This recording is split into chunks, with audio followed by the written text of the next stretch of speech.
Magandang hapon mga mamsi. Ayan, saktong-sakto dahil may dalawang chikiting tayo ditong naliligo. At dumating na yung parcel ko na 2-in-1 for baby body wash at shampoo na din. So si Macy kasi diba may lahing Japanese. So kaya katry ko itong Japanese product. So let's see kung ano ang magiging reaction ng dalawang batang to. Ayan, bagong-bago. Ayan. So ang 300 ml nito guys, 129. Yung 1000 ml, 229. 100 pesos na lang yung dinagdag. Dito ka na sa 1000 ml, diba? Ayun, cutie. Walang kulay. Transparent. You like the smell lang ga?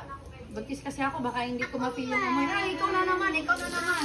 Sa mga nanay na gusto ng 1000 ml, go na kayo dito. Actually, masasuggest ko talaga ang 1000 ml mga mima ko kasi 100 na lang yung dinagdag. Isipin mo, kung doon ka sa 129, 300 ml, times 3 mo pa bago ka maka-avail ng halos 1,000. Hindi pa yun 1,000 na, almost. So, doon ka na lang sa 1,000 ml, 229 lang.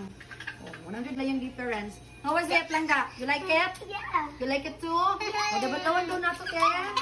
Rinse. So, shampoo at body wash na to ha. Maliligo pa kasi sila ulit eh. Tsaka uuwi na itong isa. So, papaliguan na lang natin in advance. Ayan. Tuwang-tuwa mga bata. Soft and gentle sa skin. Hindi siya matapang na amoy. So, feel ko hindi siya magre-react lang din sa skin ng mga bata. Alam niyo naman natin na sensitive yung mga skin ng mga bata. So, mga momshies, kung gusto nyo na i-try ito, lalagay ko sa yellow basket.